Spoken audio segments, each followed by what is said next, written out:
नमस्कार, ये China radio international है। अब हमारा हिंदी कार्यक्रम आरंभ होता है।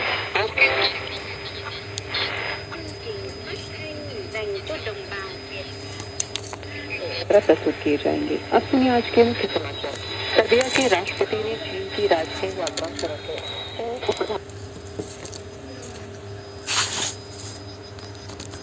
शिक्षाओं की 75 वर्षों की शांतिपूर्ण मुक्ति की विकास उपलब्धियां और सबक विषय पर अंतर्राष्ट्रीय अकादमिक संगोष्ठी का आयोजन। प्रभात भगवा पांडे से सुनिए आज के पूरे समाचार।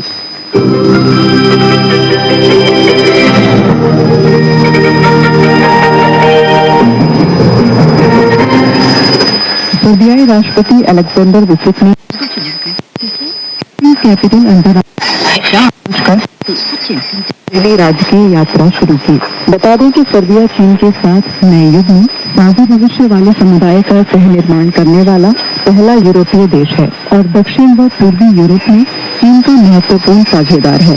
दोनों नेताओं के रणनीतिक मार्गदर्शन में पिछले कुछ सालों से चीन सर्बिया संबंध उच्च स्तर पर चल रहे हैं। दोनों पक्ष एक दूसरे के केंद्रीय हितों का डटकर समर्थन करते हैं। दोनों के पारस्परिक राजनीतिक विश्वास मजबूत है, सहयोग की उपलब्धियां भारी हैं, द्विपक्षीय समन्वय घनिष्ठ है और लोगों की आवाजाही अच्छी है। इससे पहले चीनी विदेश मंत्रालय के प्रवक्ता ने बताया कि चीन सर्बिया के साथ राष्ट्रपति वुचिच की चीन यात्रा के अवसर पर लौह मित्रता मजबूत करने, पारस्परिक लाभ वाले सहयोग का विस्तार करने, द्विपक्षीय समन्वय घनिष्ठ बनाने, नए युग में चीन सर्बिया साझा भविष्य वाले समुदाय के निर्माण में अधिक उपलब्धियां प्राप्त करने को तैयार है ताकि दोनों देशों की जनता को अधिक कल्याण मिले। चीनी उप प्रधानमंत्री हे लिसंग ने 23 मई को पूर्वी चीन के सूचो शहर में एशिया व प्रशांत क्षेत्र के आर्थिक सहयोग संगठन के व्यापार मंत्रियों की 32वीं बैठक में भाग लेकर भाषण दिया।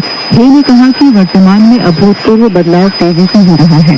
एपेक के विभिन्न सदस्य सिर्फ पारस्परिक सम्मान तथा विश्वास, सहयोग और साझी जीत पर कायम रहने से समाज समृद्धि बढ़ा सकेंगे और खुला, गुणवत्तापूर्ण, संतुलित और सुरक्षित विकास पूरा कर सकेंगे। चीन विभिन्न पक्षों के साथ नवोदित क्षेत्रों के संवाद को मजबूत करने, विश्व व्यापार संगठन के सुधार का समान समर्थन करने, व्यावहारिक तथा लचीले रूप से क्षेत्रीय आर्थिक एकीकरण बढ़ाने और चीनी आधुनिकीकरण nhằm tận dụng hiệu quả nguồn lực này. Chia sẻ về việc tiếp tục lao động ở tuổi cao, ông Lê Đình Cảnh, 65 tuổi, đang làm nhân viên bảo vệ tại một quán ăn Hà Nội cho biết. शिवसांग की शांतिपूर्ण मुक्ति की 75वीं वर्षगांठ के मौके पर लहासा में 23 मई को शिवसांग के 75 वर्षों की शांतिपूर्ण मुक्ति की विकास उपलब्धियां और सबक विषय पर एक अंतर्राष्ट्रीय अकादमिक संगोष्ठी आयोजित की गई।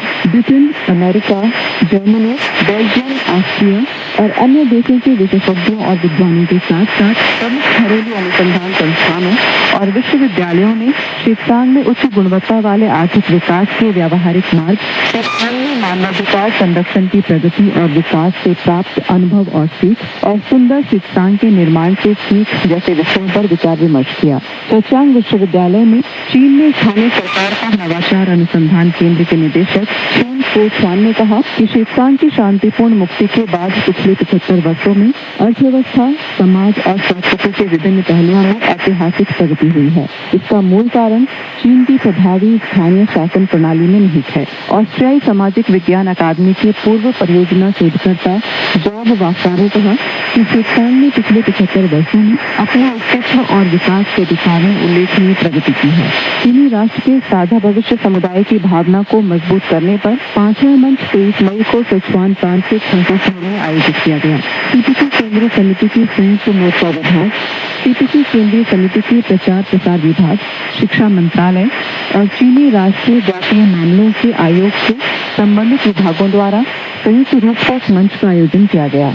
प्रतिभागियों ने जातीय एकता और प्रगति को बढ़ावा देने वाले कानून का कार्यान्वयन और चीनी राष्ट्र के साझा भविष्य समुदाय के निर्माण को आगे बढ़ाना विषय पर गहन रूप से विचार विमर्श किया।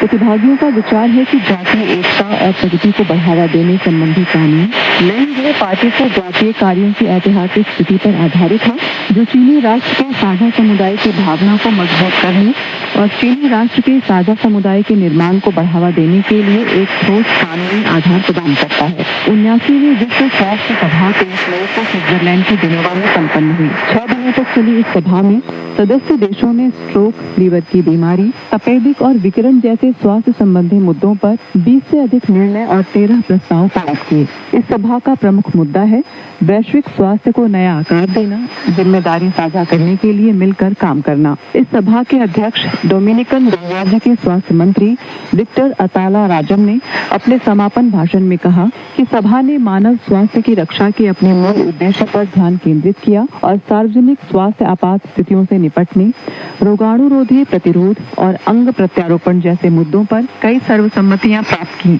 इसका व्यापक प्रभाव पड़ेगा। बढ़ते वैश्विक भू राजनीतिक संघर्षों, बार बार उत्पन्न होने वाली सार्वजनिक स्वास्थ्य आपात स्थितियों और बहुपक्षीय प्रणाली के सामने आने वाली गंभीर चुनौतियों की पृष्ठभूमि में इस सभा का प्रगति करने में सक्षम होना बहुपक्षवाद की शक्ति को दर्शाता है। 23 मई को अमेरिकी समाचार वेबसाइट एक्सियोस की एक रिपोर्ट के अनुसार अमेरिका और ईरान एक समझौते के करीब हैं, जिसमें 60 दिनों के लिए युद्ध विराम को बढ़ाना शामिल है। इस दौरान होर्मुज जलडमरू मध्य फिर से खोल दिया जाएगा।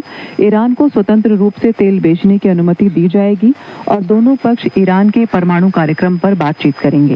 फ्रांस के कान शहर में 23 मई की शाम को 79वें कान अंतर्राष्ट्रीय फिल्म महोत्सव का समापन हुआ, जिसमें रोमानियाई निर्देशक क्रिस्टियन मोंगियो की नई फिल्म द फ्योर्ड ने शीर्ष पुरस्कार पाम डियोर जीता। द फ्योर्ड एक रोमानियाई नॉर्वेजियन दंपत्ति की कहानी है जो ग्रामीण इलाके में बसने के बाद अपने पड़ोसियों के साथ बातचीत करते हैं। यह मोंगियो की दूसरी पाम डियोर जीत है। इससे पहले उन्होंने 2007 में 4 months 3 weeks and 2 days के लिए यह पुरस्कार जीता था। जर्मन निर्देशक वेलेस्का ग्रेवेबाग की फिल्म हेल ग्राइंड को जूरी पुरस्कार मिला, जबकि फ्रांसीसी निर्देशक और पटकथा लेखक इमैनुअल मार ने न्यूट्री सैल्यूट के लिए सर्वश्रेष्ठ पटकथा का पुरस्कार जीता।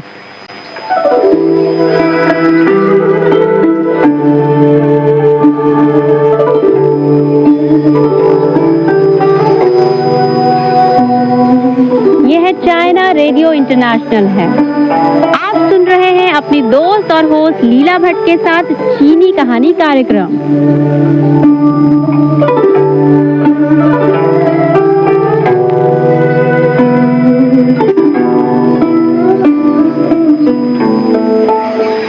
यह चाइना रेडियो इंटरनेशनल है और आप सुन रहे हैं अपनी दोस्त और होस्ट लीला भट्ट को। चीनी कहानी कार्यक्रम में आप सभी का बेहद स्वागत है। दोस्तों, चीनी कहानी कार्यक्रम के अंतर्गत हम सुन रहे हैं आ लाई की रचना खोखला पहाड़, जो कि तिब्बत के पहाड़ी इलाके में बसे एक गांव की कहानी है। तो दोस्तों, इस कहानी के पिछले अंक में हमने सुना था कि ची गांव में एक बार फिर से वसंत आया था, लेकिन यह वसंत पहले की तरह नहीं था। आसमान से बारिश की संभावना बिल्कुल भी नहीं थी। यहाँ तक कि सूरज दिन ब दिन तेज होता जा रहा था। सांगदन, जो कि अब तक यह मानने को तैयार नहीं थी कि गेला मर चुका है, हवा में उभरी एक गंध से वह नीचे गिर जाती है और आकाश की तरफ देखकर रोने लगती है। इंगजिन उसे यह बताती है कि उसके लिए रोना कितना जरूरी है और साथ ही यह भी कहती है कि अब उसे मान लेना चाहिए कि उसका बेटा गेला मर चुका है। तो दोस्तों, कहानी में आगे क्या होता है, आइए जानने के लिए सुनते हैं कहानी का शेष भाग।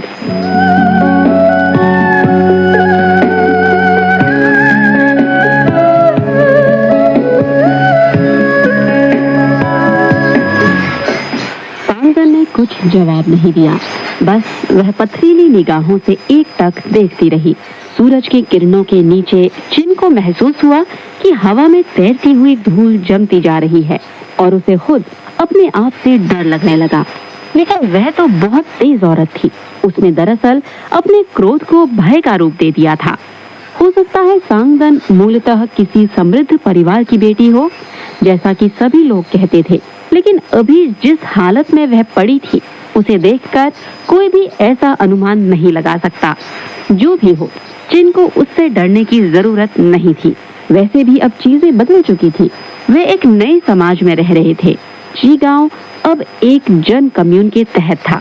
गरीब और निम्न मध्य वर्गीय किसानों के एसोसिएशन के अध्यक्ष पद पर चिन को नियुक्त किया गया था। अतीत में जो लोग समृद्ध थे, वे अब गरीब हो चुके थे और चिन के सामने झुककर अभिवादन करने के मामले में उन्हें कोई छूट नहीं मिली थी। देखा जाए तो चिन खुद भी अत्यंत गरीब परिवार की महिला थी, लेकिन वह एक ऐसे समय में रह रही थी जब गरीब लोग अपने घरों के मालिक बन सकते थे। सांगदन को देखते हुए चिन ने एक बार फिर मुस्कुराते चेहरे के साथ उसकी आंखों में झांकते हुए कहा, सांगदन, मैं तुमसे बात कर रही हूँ, तुम मेरी बातों का जवाब क्यों नहीं दे रही हो? सांगदन ने एक बार फिर उसकी ओर देखा और इस बार उसकी आंखों में मुस्कान थी। क्या मेरा गेला सचमुच मुझे छोड़कर चला गया? देखो देखो, सब लोग देखो कि किस तरह वह मुझसे सवाल कर रही है। सांगदन, मैं तुम्हें फिर बताना चाहती हूँ कि बेचारा गेला काफी समय पहले दुनिया छोड़ चुका है। अच्छा हुआ कि वह मर गया, वरना उसे भी तुम्हारी ही तरह झेलना पड़ता। क्या सचमुच? सांगदन ने पूछा। सचमुच से तुम्हारा क्या मतलब है? क्या इसे किसी और तरीके से भी कहा जा सकता है? ऐसा लगा जैसे सांगदन की खूबसूरत आंखों से आंसू टपकने लगे थे। उस क्षण मैडम चिन जी जान से उसकी बगल में खड़ी थी और उस असहाय महिला को राहत पहुंचाने की कोशिश में उसकी बाहों को अपनी बाहों में ले चुकी थी। लेकिन मजे की बात यह थी कि अभी भी सांगदन रो नहीं रही थी। वह लगातार आकाश की ओर देख रही थी और कुछ ऐसा सुनने की कोशिश कर रही थी जिसे वहाँ मौजूद अन्य लोग समझ पाने में असमर्थ थे। उसके होठों में कुछ हरकत हुई, लेकिन इसलिए नहीं क्योंकि वह अपने दुख पर काबू पाने की कोशिश कर रही थी। थोड़ी देर तक कान लगाकर कुछ सुनने के बाद उसने बस एक शब्द कहा, सुनो। इस बार उसकी आवाज में एक आदेशात्मक भाव था, एक तरह की धमकी भी थी। चिन ने कहा, लोग ठीक ही कहते हैं कि तुम पागल हो गई हो। सांगदन की आंखों में एक मुस्कुराहट की झलक मिली, जिससे लगता था कि वह आसपास खड़े लोगों को चिढ़ा रही है। फिर उसने कहा, तुमने कुछ सुना कि सेमचो झील में रहने वाले दोनों सुनहरे हंस उड़ गए हैं? उसकी आवाज बहुत धीमी थी और लगता था जैसे वह खुद से बात कर रही थी। लेकिन उसके इन शब्दों को वहां मौजूद सभी लोगों ने सुना। किसी ने सवाल किया, सांगदन ने क्या कहा? क्या सचमुच सुनहरे हंस उड़ गए? क्या वे हंस उड़ गए? उसने कहा कि सेमचुआ झील की अभिभावक आत्माएं, जो ची गांव के जंगलों की भी अभिभावक आत्माएं हैं, अब उड़ चुकी हैं। हे भगवान! अध्यक्ष चिन ने दहशत भरी आवाज में कहा। इंगजिन ने अपनी माँ को तेजी से झकझोरते हुए कहा, माँ, तुम्हें तो कम से कम इस तरह की मूर्खतापूर्ण बातों पर ध्यान नहीं देना चाहिए। इसके बाद इंगजिन ने भीड़ को संबोधित करते हुए अपनी उंगली उठाकर कहा, आप सभी लोग गरीब और निम्न मध्य वर्ग के किसान हैं और आपको इस तरह के सामान्य अंधविश्वासों पर यकीन नहीं करना चाहिए। आप में से कुछ लोग कम्युनिस्ट यूथ लीग के सदस्य भी हैं। ऐसी हालत में आपको निश्चित तौर पर सामान्य अंधविश्वासों से खुद को दूर रखना चाहिए। किसी ने सवाल किया, क्या तुम्हारे कहने का यह मतलब है कि ची गांव के पास कोई अभिभावक आत्मा नहीं है? जब हमारे पास एक राक्षस मौजूद ही है तो हमें किसी अभिभावक आत्मा की क्या जरूरत है? हमारी रक्षा कम्युनिस्ट पार्टी करेगी। और जब कम्युनिस्ट पार्टी का अस्तित्व नहीं था तब कौन रक्षा करता था? उस समय कौन ची गांव के सभी जीवित प्राणियों की देखभाल करता था? इंगजिन के पास कोई जवाब नहीं था और वह हतप्रभ होकर गांव वालों की बातें सुनती रही। उसने किसी तरह खुद को संभालते हुए जवाब दिया, ठीक है, लेकिन आप लोगों को इस तरह की बकवास पर यकीन नहीं करना चाहिए। वहां मौजूद सभी लोग यह जानने के लिए उत्सुक थे कि सांगदन ने ऐसा क्यों कहा, और यह उत्सुकता खास तौर पर इंगजिन और प्लाटून के नेता जन मिलिशिया के सुओपो के अंदर भी थी। इन लोगों के साथ इनके ढेर सारे युवा समर्थक वहां मौजूद थे। ये नौजवान अपने सवालों को सीधे सीधे न पूछकर बहुत घुमा फिरा कर जानना चाहते थे कि आखिरकार ऐसी क्या जरूरत पड़ गई कि वह महिला दिन दहाड़े सामंती अंधविश्वासों का प्रचार करने में जुटी हुई है। गांव के अन्य लोगों की ज्यादा दिलचस्पी यह जानने में थी कि क्यों वह उनके शांतिपूर्ण गांव को इस तरह का शाप दे रही है। वे चाहते थे कि उसकी समझ में यह बात अच्छी तरह आ जाए कि उन लोगों ने अपने इस 1000 साल पुराने शांत गांव में बगैर उसके अतीत के बारे में सवाल किए महज दया भाव से उसे यहाँ रहने की जगह दी थी, और अब वह किसी चुड़ैल की तरह व्यवहार कर रही है। और उनकी शांति को भंग कर रही है। एक दंत कथा के अनुसार किसी जमाने में ची गांव बिल्कुल निर्जन और ठंडा स्थान था और इसके पहाड़ों पर कोई वनस्पति नहीं थी। सेमशोर झील महज बर्फ का एक टीला था जो हमेशा जमी रहती थी। फिर कभी सुनहरे हंसों का एक जोड़ा यहाँ आया और वह अपने साथ सूरज की रोशनी भी लेकर आया। धीरे धीरे बर्फ पिघलने लगी और पहाड़ों को गर्मी का एहसास होने लगा। धरती को पानी का वरदान मिला और फिर यहाँ जंगलों की मौजूदगी हुई। इस नए पर्यावरण में चिड़ियों और जानवरों ने यहाँ अपना बसेरा बनाया और लोगों की संख्या लगातार बढ़ती गई। लेकिन अब इस औरत ने यह दावा करने की हिम्मत की कि सुनहरे हंस यहाँ से चले गए हैं।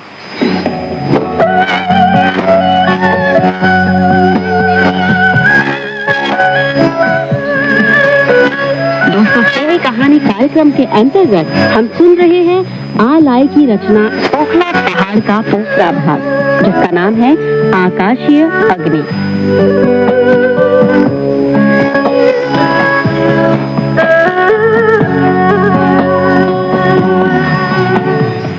गांव के लोग बेहद गुस्से में थे, लेकिन ऐसी औरत के साथ वे भला क्या कर सकते थे जो आधी पागल और आधी बेवकूफ है।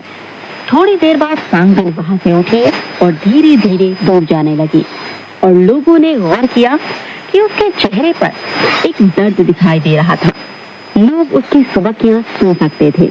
वह लगातार बोलती जा रही थी, सब चला गया, सब कुछ, हाँ सब कुछ। कोई यह नहीं समझ सका कि यह बात वह अपने बेटे के बारे में कह रहे हैं या गांव के संरक्षक आत्माओं के बारे में। अपनी खुद की पवित्रता से लबरेज गांव के नौजवानों ने उसके पीछे जाने और उससे जिरह करने के लिए उसे वापस लाने की कोशिश की। वे अभी इस कोशिश में कामयाब हो पाते कि तभी उन लोगों ने पूरब की ओर नदी के मुहाने के निकट जिधर से सड़क आ रही थी, ऊपर आकाश में अनिष्ट सूचक काले बादलों को घुमड़ते हुए देखा। काले बादलों का घुमड़ता हुआ समूह बड़े अजीब ढंग से कभी इधर तो कभी उधर दौड़ता रहा, लेकिन विराट नीले आकाश के खालीपन में उसकी मौजूदगी वैसी ही थी जैसे राडार का कोई लक्ष्य हो। आमतौर पर गर्मियों में बादलों को तभी देखा जा सकता था जब वे घने पौधों से निकली नमी के भाप का रूप लेने पर आकाश में इकट्ठे होते हैं। ये बादल तब तक उमड़ते रहते हैं जब तक उनकी गरज और बिजली की चमक का दबाव बनता है और फिर खेतों और उनमें खड़ी फसलों पर ओले गिरने लगते हैं। लेकिन यहाँ सबसे बड़ी समस्या यह थी कि ऐसा गर्मियों में होता था। इस समय वसंत का मौसम था। फिर आकाश में ऐसे बादलों की मौजूदगी का क्या मतलब निकाला जाए। वहाँ मौजूद भीड़ बेचैनी महसूस कर रही थी और वे आपस में फुसफुसाते हुए एक दूसरे से कुछ कह रहे थे।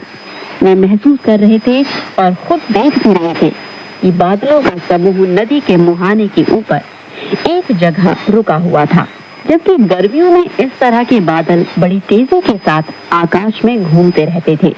यह एक अजीब सी स्थिति थी, इसे गांव वाले महसूस कर रहे थे। बहरहाल ट्रक आ पहुंचा था और गांव के लोगों ने सनोवर की लकड़ियों को उस पर लादना शुरू कर दिया था। थोड़ी देर बाद ट्रक वापस चला गया और वहां मौजूद लोगों ने भी खाना खाने के लिए अपने अपने घरों का रुख किया। दोपहर बाद वे बहुत अस्थायी कदमों से चहलकदमी करते हुए फिर वहीं पहुंच गए ताकि लकड़ियां लाद सके। अपना काम पूरा करने के बाद उन्होंने एक बार फिर आकाश की ओर देखा। बादल अभी भी वहीं जमे हुए थे। बादलों के नीचे के हिस्से में एक बवंडर जमीन से उठता हुआ दिखाई दे रहा था, लेकिन जैसे ही वह ऊपर तक पहुंचा, बड़ी तेजी के साथ बिखर गया और इसके साथ ही घने बादलों का समूह भी इधर उधर चला गया। अब आकाश में केवल खाली जगह दिखाई दे रही थी, लेकिन इसे बहुत सामान्य स्थिति नहीं कहा जा सकता था। वसंत के मौसम में आकाश में इस तरह का भूरापन नहीं होना चाहिए और यही बात गांव वालों के अंदर घबराहट पैदा कर रही थी। उस शाम जब सूरज नीचे खिसकते हुए पहाड़ के पीछे पहुंच गया, उसकी ढलती रोशनी से बादलों का रंग धूमिल पड़ने लगा। पश्चिम के आकाश में डूबते सूरज की लालिमा अब धीरे धीरे खत्म होने लगी थी और अगले दिन एक बार फिर बगैर बारिश वाला आकाश दिखाई देगा। खेतों में खड़ी फसल की प्यास को सोचकर गांव के लोगों ने ठंडी सांस ली और भविष्य की अपनी भूख के बारे में सोचने लगे। वहां जो लोग भी मौजूद थे उन सबके चेहरे पर चिंता की लकीर साफ दिखाई दे रही थी और उनका यह भय भी प्रकट हो रहा था कि उन काले बादलों ने आने वाले दिनों में अनिष्ट की सूचना दी थी। पूरब में भरपूर अंधेरा छाया हुआ था। एक काला पर्दा गिरा और वे बादल आंखों के सामने से इस तरह ओझल हुए जैसे उनका कोई अस्तित्व ही नहीं रहा हो। दोरजी को आखिरकार उसकी कैद से बाहर निकाला गया। उसके पैरों में इतनी ताकत नहीं थी कि वह आराम से चल सके। अब वह बाहर खुले में था और लाउड स्पीकरों से आती तेज आवाजों को सुन सकता था। कहीं कोई गाना बज रहा था जो बहुत जोशीला था, लेकिन वैसा नहीं था जैसा अब तक दोरजी सुनता आया था। अगर आप गांव के किसी व्यक्ति से बात करें तो वह यही बताएगा कि दुनिया में दो ही तरह के गीत होते हैं, खुशी वाले गीत और उदासी वाले गीत। अब वो लाउड स्पीकर से जो गाने सुनाई दे रहे थे उनके अंदर एक अजीब किस्म का हिंसक उत्साह दिखाई दे रहा था और ऐसा लगता था कि वे लोग उस हर चीज को समाप्त कर देना चाहते हैं जो उनकी दुनिया से भिन्न हो, ताकि धरती और आकाश की एक एक इंच पर वे अपनी पसंद की चीज थोप सकें। तो जाहिर सी बात है कि यथार्थ में इस मकसद को हासिल करना बहुत कठिन काम है। दोरजी ने अपनी नाक सिकोड़ते हुए हवा में व्याप्त वसंत की खुशबू अपने अंदर खींचने की कोशिश की। उसकी घ्राण शक्ति वसंत के महकते पेड़ों और धरती की नमी से उठी मिट्टी की गंध का बहुत आसानी से एहसास कर रही थी। उसके लिए यह समझ पाना बहुत कठिन लग रहा था कि समूचा जाड़ा उसने एक बल्ब के नीचे बैठकर बिता दिया और कई रातों और दिनों से इस कदर वंचित बना रहा। वसंत पहले ही आ चुका था, इससे पहले कि वर्षों में वसंत के आते ही उसे रिहा कर दिया जाता था और वह गांव में पहुंच जाता था। धरती से उठी भाप के स्पर्श को अपनी त्वचा पर महसूस किए उसे एक अरसा बीत गया है। उसके पैर लड़खड़ा रहे थे, लेकिन सूरज की रोशनी में उसने अपने को किसी तरह संभाल कर खड़ा रखा और गर्मी को अपने भीतर प्रवेश करने दिया। जमीन से उठ रही भाप को अपनी श्वास नली से खींचते हुए उसने फेफड़ों तक पहुंचाया। उसे चक्कर आ रहा था और कई बार ऐसा लग रहा था कि वह गिर जाएगा। धीरे धीरे सूरज की रोशनी और जमीन से उठती भाप ने उसकी ताकत वापस लानी शुरू की। अब उसे कम से कम इस बात की चिंता नहीं थी कि चलते समय वह गिर सकता है।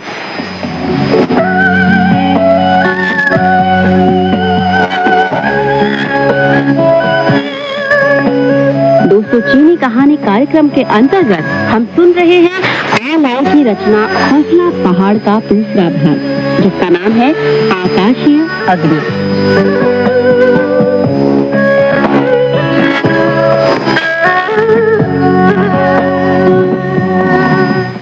कुछ और कैदियों को जेल से बाहर लाया गया था। वे एक एक कर बाहर आते, उनकी बाहें पीठ के पीछे होती जो एक रस्सी से बंधी होती। इसके बाद इन कैदियों को वहां खड़े ट्रकों के पीछे के हिस्से में लाद दिया जाता। एक ट्रक में 2 कैदी होते थे। इन सभी ट्रकों को चटक लाल रंगों के नारों से रंग दिया गया था। चीनी अक्षरों में लिखे गए इन नारों पर स्याही इतनी ताजा थी कि देखने से ही चिपचिपेपन का एहसास होता था। 2 छोटी गाड़ियां भी थी, जिनमें से एक ट्रकों के काफिले के आगे और दूसरी काफिले के पीछे चलने के लिए खड़ी थी। इन गाड़ियों के पीछे भारी हथियारों से लैस सैनिक और बाहों पर लाल पट्टी लगाए नौजवान लाइन बनाकर खड़े थे। बाहों पर लाल पट्टी बांधे एक पुलिस वाला भी था जो कैदियों का इंचार्ज था। सभी ट्रकों के इंजन एक साथ स्टार्ट हुए और उनकी आवाजों और उनसे निकले धुओं ने पूरे वातावरण को दहला दिया। काफिले में चल रहे ट्रकों में से दूसरे नंबर के ट्रक में दोरजी को रखा गया। उसने देखा कि उसके सामने बैठे दोनों कैदियों की पीठ पर लकड़ी का एक टुकड़ा लटक रहा था, जिस पर नारे लिखे थे। दोरजी के गले से भी नारों वाला एक पट्टा लटका हुआ था। जो उसके सीने पर आकर टिक रहा था। यह काफी वजनी था, जिसकी वजह से उसकी गर्दन आगे की ओर झुक जाती थी। जबरदस्त सुरक्षा से लैस यह काफिला नदी के समानांतर बनी सड़क से गुजर रहा था और शहर के मुख्य हिस्से की ओर बढ़ रहा था। शहर में पहुंचने पर दोरजी ने फिर गौर किया कि तमाम झंडे और बैनर लिए लोग पागलों की तरह झूम रहे थे। चारों तरफ लाल ही लाल दिखाई दे रहा था और ऐसा लगता था कि लोग उत्तेजित कम, क्रोधित ज्यादा हैं।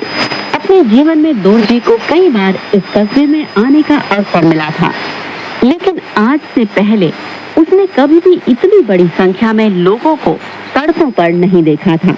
उसने इतने सारे लोगों को एक साथ उत्तेजित भी नहीं देखा था। ऐसा लगता था कि जैसे इन लोगों ने अपने दिमाग को कहीं रखकर सामूहिक तौर पर भरपूर शराब पी हो।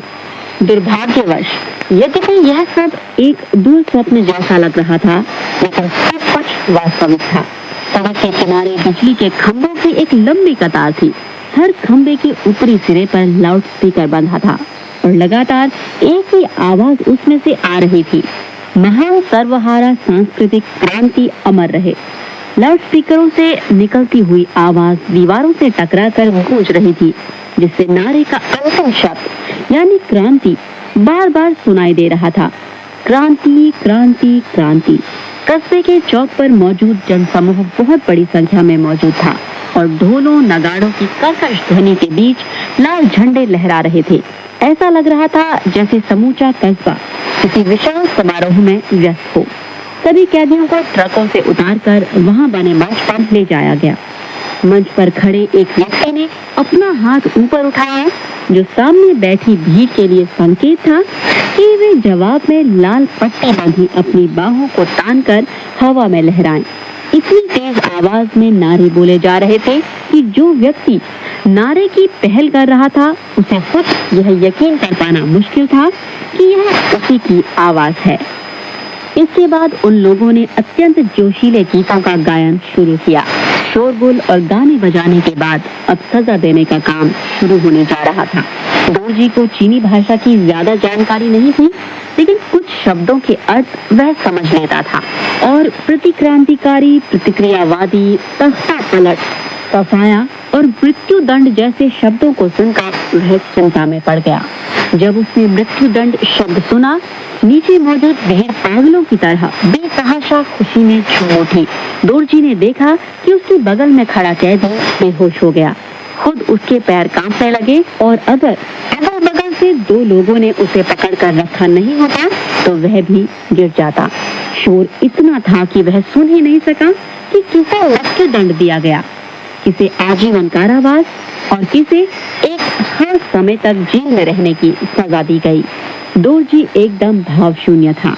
उसके होंठ सूखे थे और कांप रहे थे, लेकिन उसने किसी तरह उस आदमी से जिसने उसे पकड़ रखा था एक सवाल पूछ ही लिया, क्या मैं मरने जा रहा हूँ?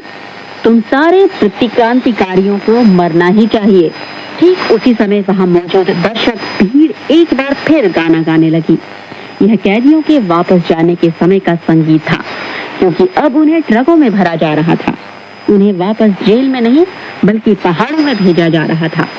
सड़क के किनारे लगे लाउडस्पीकर से अब शोर नहीं सुनाई दे रहा था, बल्कि ट्रकों में काफिले के साथ आई जीपों के सायरन की कर्कश आवाज गूंज रही थी। वे अब सचमुच हम लोगों को गोली मारने के लिए जा रहे हैं, दोरजी ने मन ही मन सोचा। जिला सदर मुकाम से बाहर निकलने के बाद काफिला काफी देर तक पहाड़ वाले रास्ते पर आगे बढ़ता रहा। अंत में वे एक छोटे शहर में रहे। काफिले के रुकते ही लोग आकर चारों तरफ खड़े हो गए। केवल वही लोग थे जो नारे नहीं लगा रहे थे। वे चुपचाप बांध कर रखे गए कैदियों को देख रहे थे। कुछ के चेहरों पर हल्का कौतूहल का भाव था और कुछ के चेहरे पर हमदर्दी का भाव। मैं पेशाब करना चाहता हूँ, अचानक दोरजी ने कहा। तुम अपने पैंट में ही पेशाब कर लो, एक संतरी ने जवाब दिया। दोरजी खामोश रहा, लेकिन वह अपने पैंट में पेशाब नहीं कर सका। अगर ऐसा करेगा तो मरने के बाद अपना ही नाम खराब करेगा। लोग कहेंगे कि चीगांव का ओझा इतना डर गया था कि जब वह मरने वाला था तो डर के मारे पैंट में पेशाब कर दिया। ठीक है, उसने मन ही मन कहा, फिर मैं पेशाब कर लूंगा। और उसने ऐसा ही किया। थोड़ी देर बाद सायरन की आवाज फिर सुनाई दी और काफिला आगे बढ़ा। जब वे अगले कस्बे के करीब पहुंचने वाले थे और सायरन के शोर का स्थान खामोशी ने ले लिया, तो दोरजी को फिर पेशाब की याद आई और उसने कहा, मैं पेशाब करना चाहता हूँ। इस बार संतरी ने बस अपनी आंखें घुमाई और जवाब देने की जरूरत भी महसूस नहीं की। एक बार फिर सायरन चीखने लगे और ट्रकों का बढ़ना जारी रहा। थोड़ी देर बाद दोरजी ने सोचा कि अगर उसने अपने को हल्का नहीं किया तो इसके क्या नतीजे हो सकते हैं।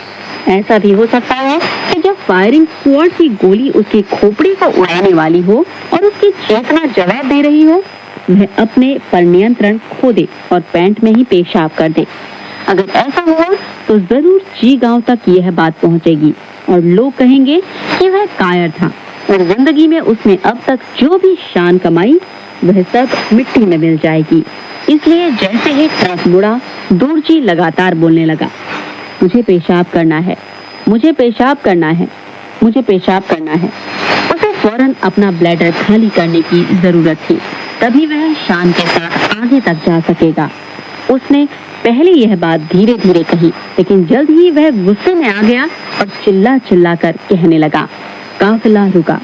कोई आया और उसने कपड़े का एक बड़ा टुकड़ा उसके मुंह में ठूंस दिया। अब वह पूरी ताकत के साथ प्रतिरोध कर रहा था और संतरी के खिलाफ हथियार के रूप में अपने सिर का इस्तेमाल कर रहा था। आखिरकार किसी ने उसकी पीठ पर लात मारकर ट्रक के पीछे के हिस्से से उसे जमीन पर फेंक दिया और चीखते हुए कहा, तो जा मर और पेशाब कर ले। दोरजी के हाथ अभी भी पीछे की ओर कसकर बंधे थे, इसलिए वह पेशाब करने में असमर्थ था। क्या है, क्या तुम ये कहना चाहते हो कि मैं तुम्हारी पेशाब करने में मदद करूं? किसी ने चीख कर कहा।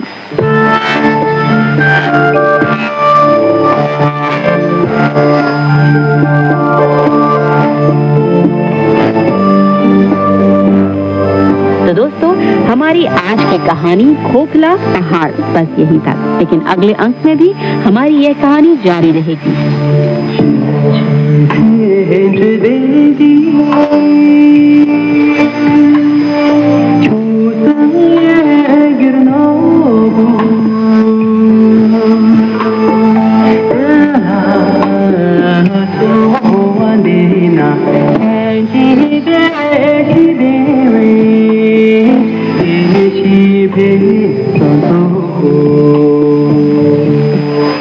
तो दोस्तों, यह था हमारा आज का चीनी कहानी कार्यक्रम। अगले अंक में फिर होगी आपसे मुलाकात वो कहानी के शेष भाग के साथ। तब तक स्वस्थ रहिए, मुस्कुराते रहिए, रखिए अपना ध्यान और दीजिए अपनी दोस्त और होस्ट लीला भट्ट को इजाजत। नमस्कार, बाय बाय, टेक केयर।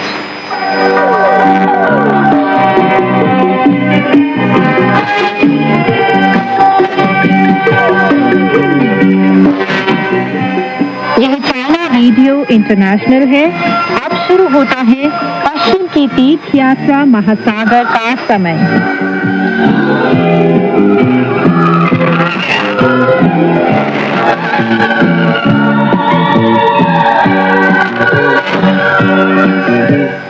नमस्कार दोस्तों, पश्चिम की तीर्थ यात्रा सुप्रसिद्ध चीनी उपन्यास लेकर हाजिर हूँ मैं, मैत्री शर्मा। आज की कहानी इस प्रकार है। दोस्तों, अब तक आपने कहानी में सुना कि सांग और उसके शिष्य फुरफुरिया राज्य में पहुंच गए। वहां उन्हें आराम करने के लिए जगह मिल जाती है। खाना खाने से पहले जैसे ही सांग को राजा के उपस्थित होने की सूचना मिलती है, वह अपना पार पत्र लेकर उनके पास पहुंच जाता है। चलिए दोस्तों, कहानी को आगे बढ़ाते हैं और सुनते हैं कहानी में आगे क्या हुआ।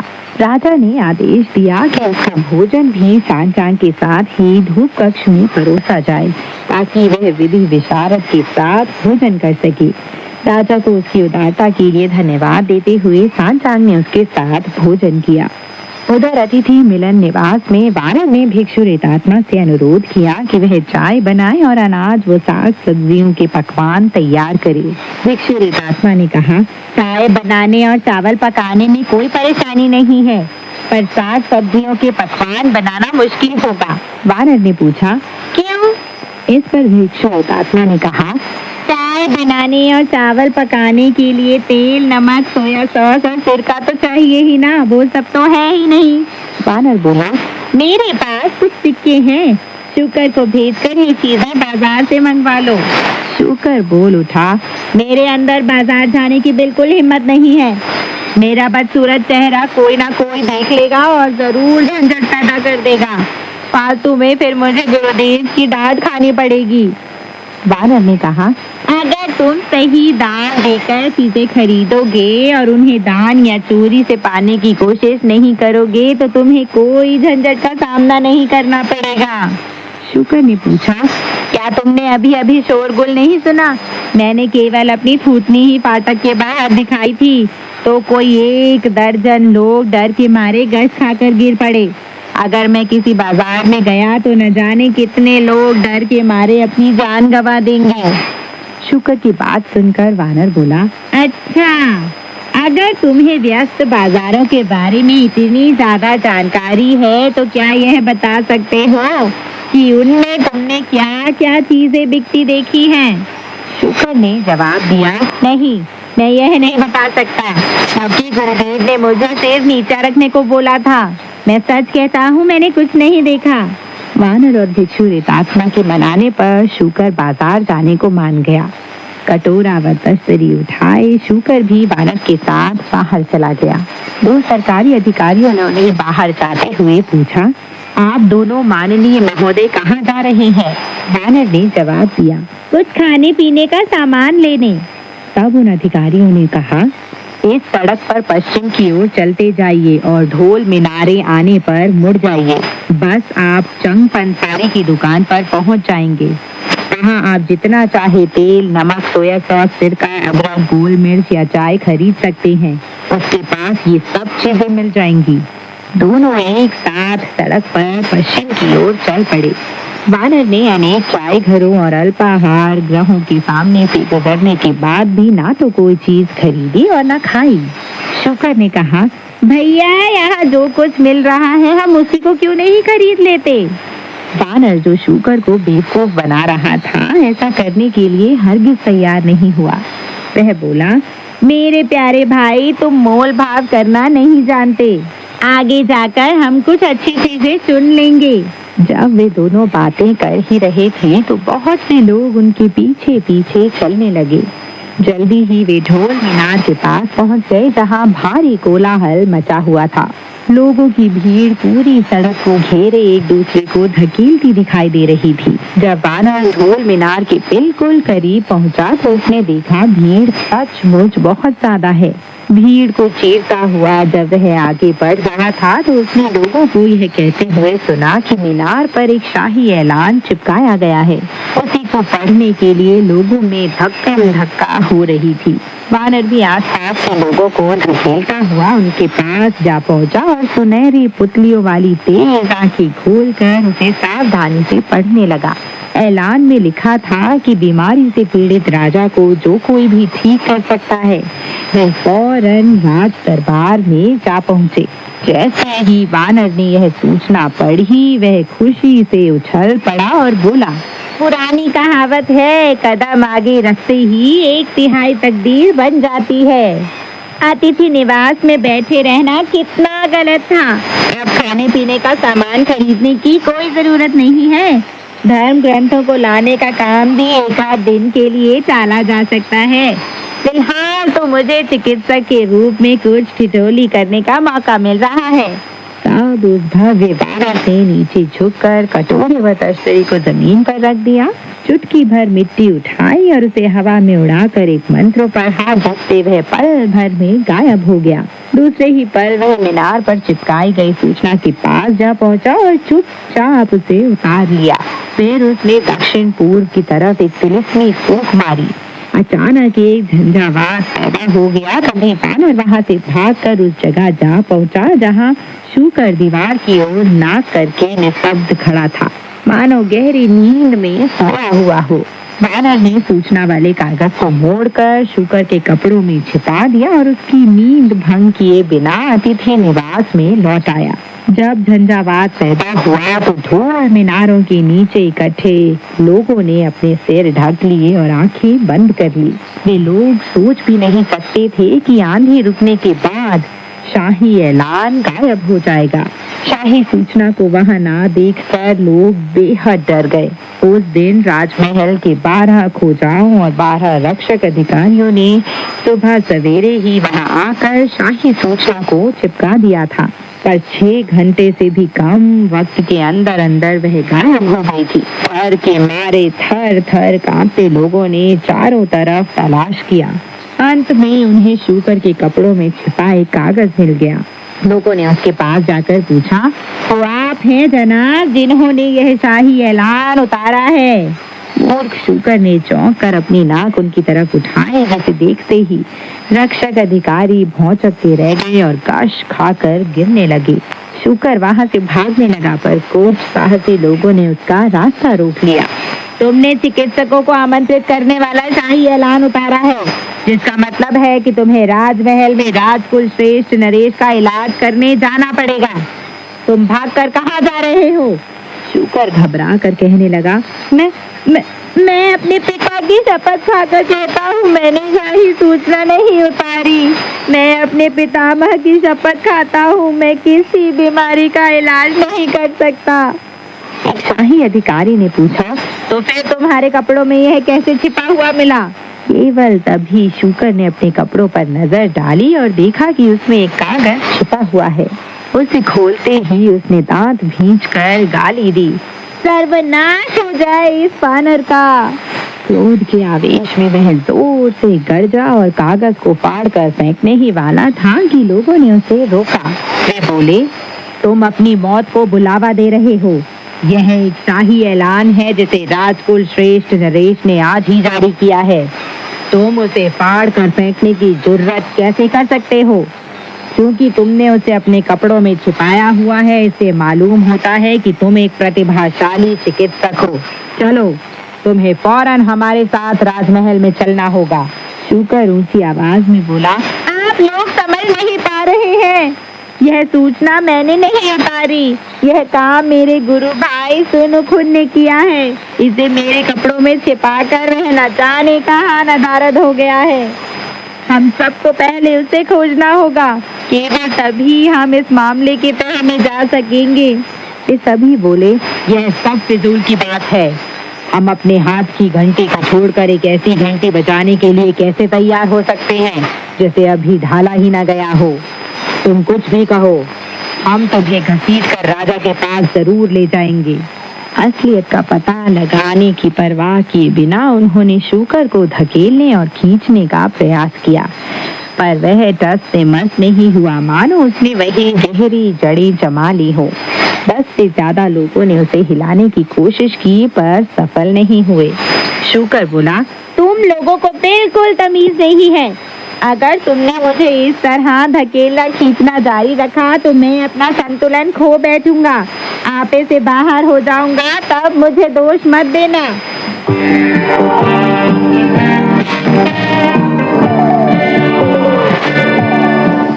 शूकर और लोगों के बीच चल रही कश्मकश से उनकी तकरार सुनकर जल्दी ही सारे मोहल्ले के लोग वहां जमा हो गए। शूकर चारों तरफ से लोगों से घिरा हुआ था। भीड़ में मौजूद राजमहल के 2 बुजुर्ग खोजाओं ने कहा, तुम्हारी शक्ल सूरत अजीब सी है और बोलने का उच्चारण भी सही नहीं लगता। ये तो बताओ कि तुम कहाँ से आए हो? शूकर ने जवाब दिया, हम लोग पूर्व से आए हुए तीर्थ यात्री हैं और बौद्ध ग्रंथ लेने पश्चिमी स्वर्ग जा रहे हैं। मेरे गुरु थान सम्राट के छोटे भाई हैं। वे अभी अभी अपना पार पत्र निरीक्षण करवाने राजमहल में गए हैं। मैं यहाँ अपने गुरु भाई के साथ कुछ खाने पीने की चीजें खरीदने आया था। मीनार के आसपास बहुत भीड़ देखकर मैं डर के मारे आगे ही नहीं गया। मेरे गुरु भाई ने मुझे यहाँ इंतजार करने को कहा। जब उसने शाही ऐलान देखा तो झंझावात पैदा कर दिया, ऐलान को नीचे उतार दिया और मेरे कपड़ों में छिपा दिया। फिर वह यहाँ से कहीं चला गया। शुक्र की बात सुनकर एक खोजा ने कहा, हमने एक गोरे रंग के गोल मटोल चेहरे वाले भिक्षु को राजमहल के फाटक के अंदर जाते तो देखा था। शायद वही तुम्हारे गुरु हों। शुक्र बोल पड़ा, हाँ वही है। खोजा ने पूछा, लेकिन तुम्हारा गुरु भाई कहाँ चला गया? शुक्र बोला, हम कुल 4 लोग हैं। जब गुरुदेव अपना पार पत्र प्रस्तुत करने गए तो बाकी तीनों अपने सामान और घोड़े के साथ अतिथि मिलन निवास में रुक गए थे। मेरा गुरु भाई मुझे चकमा देकर मुझसे पहले अतिथि निवास में लौट गया है। खोजा बोला, इसे जाने दीजिए अधिकारीगण, हम लोग अतिथि निवास तक इसके साथ जाएंगे और पता लगाएंगे कि आखिर माजरा क्या है, असलियत क्या है। गली मोहल्ले की कोलाहलपूर्ण भीड़, जिसकी गिनती केवल सैकड़ों में नहीं की जा सकती थी, उसे अतिथि निवास की फाटक तक ले गई।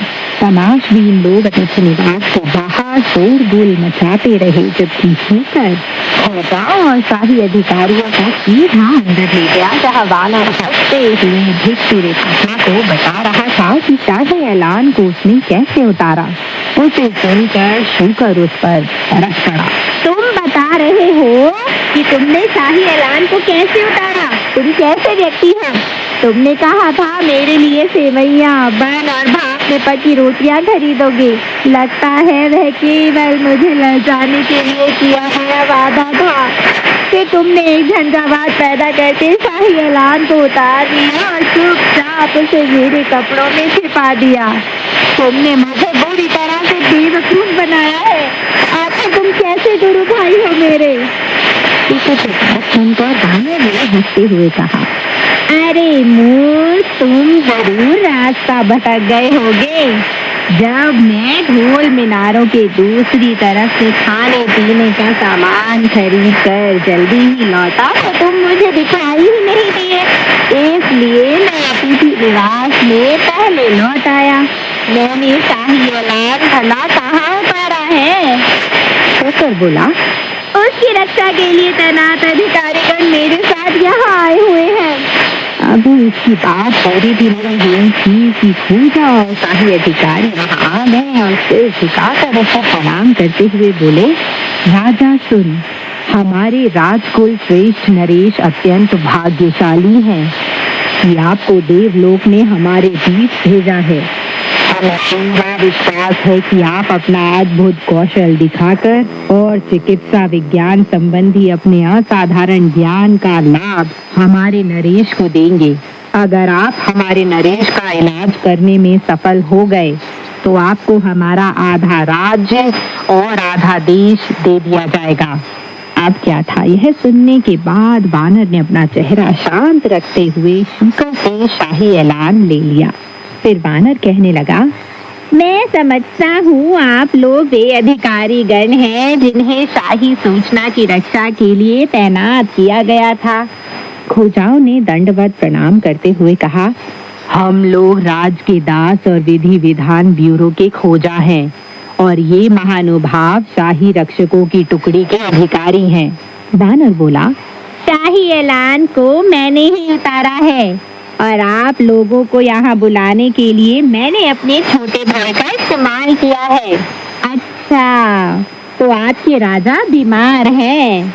जैसा कि कहावत है ना, दवाइयाँ बेचने वाले रोगियों को ढूंढते हैं और ना चिकित्सक रोगियों की खोज करते हैं। अपने राजा से कह दो कि वे यहाँ आकर मुझसे व्यक्तिगत रूप से मदद का अनुरोध करें। मैं छूकर यूं उनका रोग दूर कर सकता हूँ। यह सुनकर सभी खोजा अचंभे में पड़ गए। अधिकारियों ने कहा, यह तो बड़ी ऊंची बात है। आप अत्यंत व्यापक भावना से प्रेरित लगते हैं। हम में से आधे लोग यहाँ रहकर निमंत्रण स्वीकार करने का अनुरोध करते रहेंगे और बाकी आधे लोग राजमहल में लौटकर सूचना देंगे। 4 खोजा और 6 रक्षक अधिकारी राजमहल में चले गए और अनुमति प्राप्त करने का इंतजार किए बिना ही सीधे सिंहासन महाकक्ष की सीढ़ियों पर पहुंचकर बोले, बधाई हो राजकुल श्रेष्ठ। तब राजा ने जो सांचांग के साथ भोजन करने के बाद उससे शिष्टाचार पूर्ण वार्तालाप कर रहा था, यह सुना तो उसने पूछा, किस बात की बधाई? और उन्होंने पूरी बात कह सुनाई। पूरी खबर सुनने के बाद राजा बहुत खुश हो गया। उसने पूछा, आपके कितने यशस्वी शिष्य हैं विधि विशारद भिक्षु महोदय? अपने दोनों हाथ छाती के सामने जोड़कर सांचांग ने जवाब दिया, मेरे 3 मूर्ख शिष्य हैं। राजा ने फिर से पूछा, उनमें से चिकित्सा विज्ञान विशेषज्ञ कौन है? सांचांग ने जवाब दिया, सच तो यह है राजकुल श्रेष्ठ कि वे सभी गवार हैं और केवल सामान ढोने, घोड़े को रास्ता दिखाने, जल स्रोतों के आसपास रास्ता खोजने या पहाड़ियों व नदियों के पार पहुंचने में मेरी मदद करते हैं। खतरनाक जगहों में वे दैत्यों को हरा सकते हैं, दानवों को बंदी बना सकते हैं, बाघों और ड्रैगनों को दमन कर सकते हैं। उनमें से एक भी व्यक्ति ऐसा नहीं है जो चिकित्सा विज्ञान की जानकारी रखता हो। सांचांग की बात सुनकर राजा ने पूछा, क्या आप उनके प्रति आवश्यकता से ज्यादा कठोरता तो नहीं अपना रहे? यह हमारे लिए बड़े सौभाग्य की बात है कि आज सुबह आप उस समय पधारे जब हम सिंहासन महाकक्ष में घुस रहे थे। यह सचमुच देवलोक की कृपा से ही हो सका है। अगर आपके शिष्य को चिकित्सा विज्ञान की कोई जानकारी नहीं है तो भला वह हमारे ऐलान को क्यों उतारेगा और यह मांग क्यों करेगा कि हम व्यक्तिगत रूप से उसका अभिवादन करने उसके पास जाएं? वह सच में एक महान चिकित्सक है। तब राजा ने आदेश दिया, नागरिक व सैनिक अधिकारीगण, हम इतने दुर्बल हो गए हैं कि अपने वाहन में नहीं बैठ सकते। आप सब लोग राजमहल से जाकर हमारी ओर से पूजनीय सुन को हमारे इलाज करने के लिए आमंत्रित करने उनके पास जाइए। अब क्या था, राजा का आदेश पाते ही शाही अधिकारी गण सीधे अतिथि मिलन निवास में जा पहुंचे। वहां पहुंचकर उन्होंने टुकड़ियां बनाकर वानर को दंडवत प्रणाम किया। शूकर इतना डर गया कि वह एक कोने में जा छिपा। भिक्षुरितात्मा दीवार के पीछे छिप गया। महान मनीषी वानर अकेले ही कमरे के बीचों बीच गंभीर मुद्रा में अविचल रूप से बैठा रहा। शूकर ने मन ही मन कहा, यह वानर सचमुच अपना सिर कटवाने पर उतारू है। ये सब अधिकारी गण उसे दंडवत प्रणाम कर रहे हैं और वह वानर ना तो उनके अभिवादन का जवाब दे रहा है और ना खड़े होकर उनका स्वागत कर रहा है। तो दोस्तों, आज की कहानी यहीं तक। आगे की कहानी लेकर मैं मैत्री शर्मा फिर हाजिर होंगी। तब तक के लिए नमस्कार, बाय बाय।